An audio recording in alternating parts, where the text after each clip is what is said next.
What's up, guys? It's Sam here, and I wanted to talk about YK11. But before I do that, make sure you press that thumbs up button and subscribe if you're on YouTube. So, YK11, first of all, I am not advocating anybody use any of these compounds. They're not for human consumption. I am not a doctor. You should consult with your doctor before you do any of these. I'm just talking about my experience for entertainment purposes only. Now, I've been researching with different SARMs since probably mid to late 2013, and I've researched with a YK11, I think, at two different occasions. On those two different occasions, completely different experiences. Well, first of all, some of the benefits that I noticed for my research was a much fuller feeling for all my muscle bellies, almost like my skin was like just a smidge smaller by a couple millimeters everywhere, so it just felt a lot tighter. An increased sense of well-being just overall, but that could also be the placebo effect from feeling like your muscles are fuller. I definitely felt a little bit drier while I was researching with it. The first time I researched, I don't remember it the second time, and I'm going to get into the differences between the two of those, and that's probably why.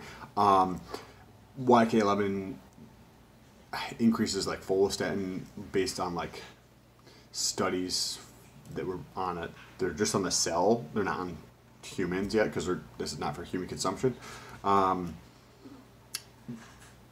Overall, like both research cycles that I did were not like super impactful in terms of the effect.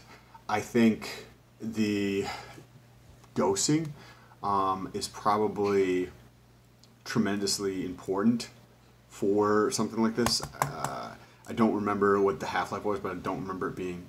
So I tried researching with different... I think I did the first round of research, it was somewhere around 10 milligrams per day. And then I also researched with up to, I think, 30 or 40 milligrams per day. But that was and that one I decided to just do in the evening for that one. And I think I tried pre-workout once or twice. I think I should have moved it. When I was doing it pre-workout, I think I took it too close to when I was working out, like 15 minutes before a workout. When I think if I moved it like an hour beforehand, it might have had more of an impact. But when I was doing my research with, say, 10, maybe 5 to 15 in that range, milligrams per day, that research, I did it for probably like a month or so, maybe 2. And then when I did not use any PCT. I'm not saying that is a smart idea. I'm not saying you should do that. I'm not saying, first of all, you should take any of these things. Maybe you grow a 3rd foot or something, but out of the back of your knee, that would be some crazy shit, right? Imagine being able to like walk around on the back of one leg. Anyways, when I was researching with 30 to 40 milligrams, that was when I had I think it was about a 5-month research cycle, rotating every couple days to a new compound. And the YK11 would be, once a week at that dosage, and that would be for 2 days in a row. And then I would stop and switch to a different compound, and then that would be for 2 days, and then it would stop that and switch to another compound, so that my body was always in a state of seeking homeostasis, and it was always in a state of trying to adjust to what I was taking.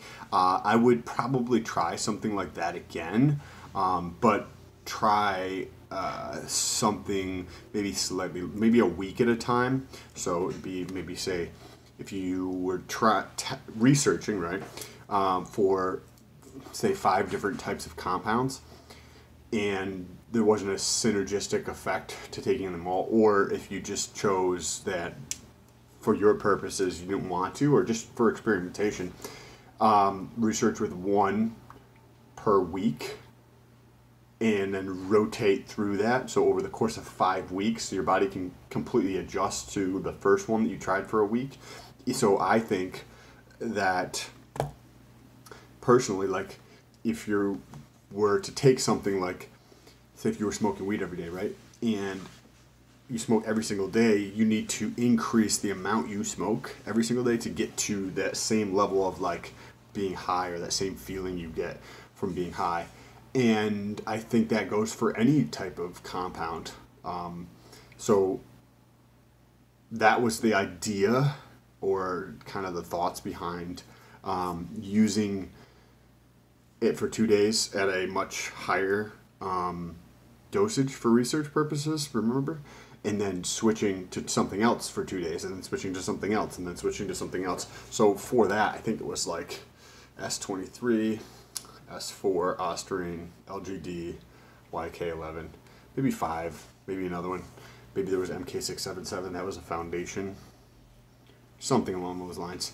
Anyways, I think I would have noticed a much more substantial effect from researching it at that dosage if it was for a prolonged period of time, whether that be a week or 2 or 3 weeks, and then switching to a different type of compound.